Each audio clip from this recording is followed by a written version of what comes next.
Okay, so over time, with my interest in psychology, lifelong interest, I would have to say, uh,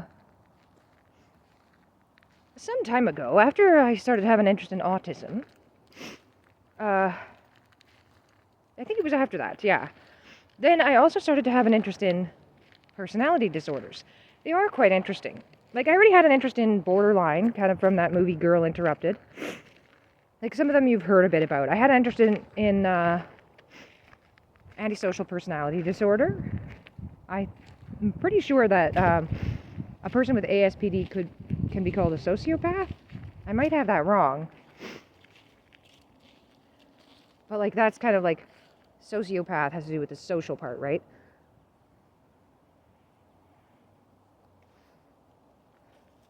Anyway, so there's all these personality disorders. There's 10 of them. I started to look into it quite a bit and, like, learn the definitions. I was taking notes. Like, that's how you can tell. That's one of the main tells that you can tell how weird I am, is that I'll watch educational YouTube videos and take copious notes. And also, people might disagree with me on what is educational, too. Because I think someone's personal experience about something, like, say, about autism, like, their experience of having autism, is, like, in a way a lot more valuable than, like, reading a textbook about it.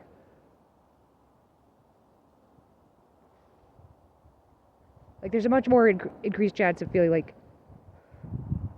you relate to it. Like, I find the way things are worded can be so important. Like, if the words are just a little off, I completely won't get the concept. So by listening to many people explain the same thing, it becomes more likely that the words will be exactly in the way I need for it to click in my mind. Like, someone will think of it the same way as me and say it the way I would have said it, you know? And then for me, it'll be like, click, yes, I get it now. Like, it's crazy how many of those things, and some things it's like, you think you know what it is, but you really don't. And since you don't know, you don't realize you don't know, right? Because you don't realize you're wrong. Like, about even something like some big concept like depression and also like anxiety. These are, I am so confused.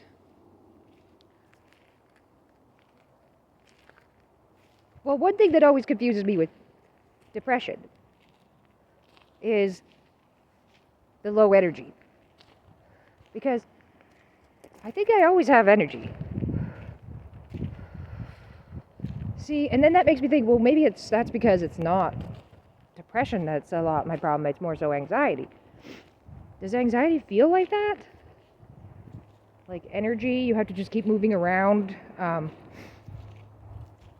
Like pacing or rocking would help.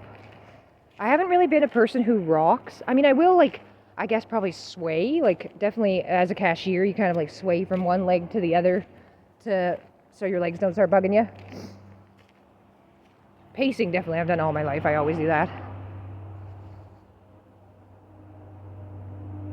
But they're really confusing concepts. Anyway, sorry, I went a little off track there. So certain personality disorders had caught my eye somewhat before, but not really too many. So it was a lot of new information to take in, which was nice. Like, I was so curious. It was cool. I was like, oh my god, so cool, right? Then, so I took all these notes, and then I was thinking, obviously, you can't help but think of, like, do I match up with these? Like, do I fit this criteria? Or which of these criteria do I feel like I might fit? And a lot of them it's tough, because, you know, like, it's like a question that you wouldn't have asked yourself. So it's like it's all a foreign concept to you. You have to really take some time to think about it if you relate with the criteria items. So, like, for cluster A, there's cluster A, B, and C. So cluster A, I can't remember what the description is of, like, what makes them all go into the same cluster, but so there's only 3 personality disorders in there. There's schizoid, schizotypal, or schizotypal. And what's the other one? Paranoid. So paranoid, I think for sure, isn't the most relatable to me, and also schizoid is not. But schizotypal did really catch my eye, as you'll see many of them do. Like, the criteria for schizotypal is really interesting. Maybe I should do another video on that. I do have, like, if I could look through my journal, back through my journal, I could find my notes of, like, how I thought I related to schizotypal. Like, if not every criteria, almost every criteria, I wrote down something about, like, just something related to how I felt about that. And, like, if I thought I was matching up. But most of them I did write something, so I thought, like, arguably, I could meet that criteria.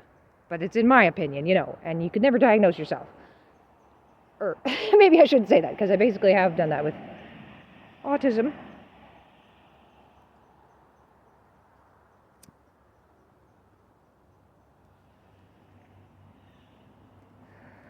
So yeah, schizotypal was the one I mainly focused on there. Like, I learned about all of them, but schizotypal I, like, went further into and had more of a focus on. So that's cluster A. Or actually, I will go a bit more into it. So schizotypal has odd speech and thinking. Odd patterns of speech and thinking, or something like that. Magical thinking. I'm not going to just remember them off the top of my head. But anyway, yeah, and I was like, odd thinking. I do think I have that. Magical thinking. I wouldn't doubt it too much. Like, in some ways I can be pretty level-headed and, like, science, this leads to this. But, I also have some kind of strange ideas.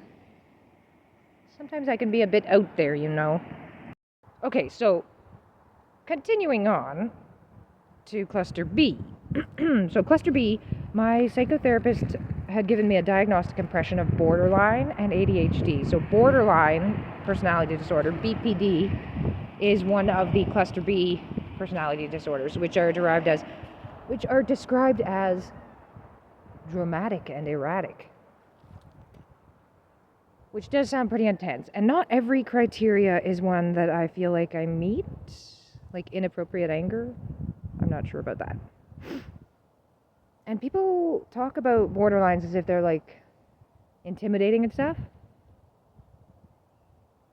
Which I can't be intimidating, am I? I don't know.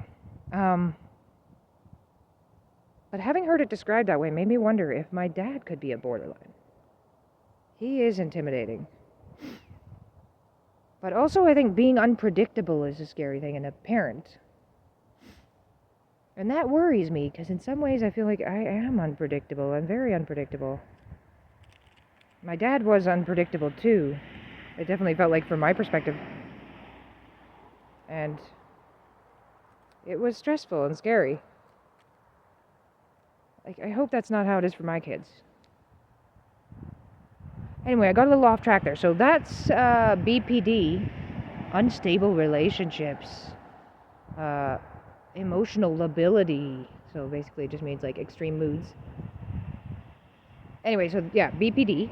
Then there's also narcissistic personality disorder, histrionic, and antisocial personality disorder. So I kind of did touch on that earlier.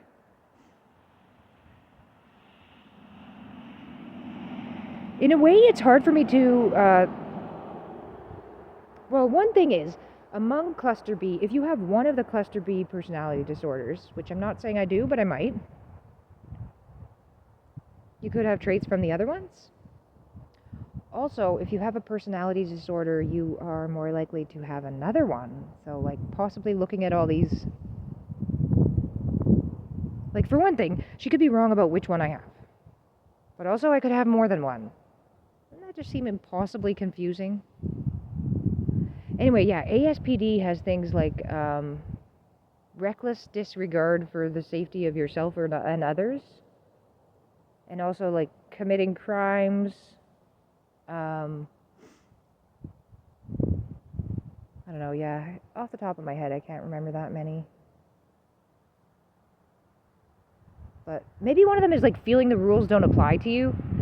And it was hard for me to think about that one, because it was like, do I feel like the rules don't apply to me? No. I mean, in a way, I'm a big-time rule follower. Well, this is partly why I think about the autism too is because I don't understand how people can get away with not doing exactly what they're told or not following the rules exactly. Like in my mind, you have to do it exactly how they said, word for word. You know, like I'm a stickler with these things. Like you either have to listen to the rules or you don't. And I think you do. So I follow them all exactly. But then it's always like this weird thing of like, whoa, she's like so intense on it. And it's like, no. I'm confused about how you can not follow some. Like, how do people know what are the things that it's okay for them to just kind of fudge on it? Like, go outside the bounds. How do they know when it's okay and not? I don't get it. I don't know if anyone will understand what I'm saying, like, if you know what I'm getting at. Like, it always seems like I'm such a hard ass. Like, say in a work environment,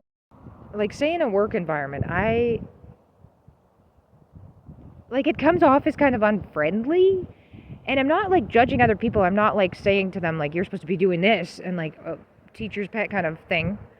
It's because I don't care what they do. I'm not judging them. I'm only worried about what I do. Like, I'm going to follow the rules. And I don't care if it's unpopular to do it. I'm going to do it. Like, if it says you have to do this exactly this way, then that's how I'm going to fucking do it. You know?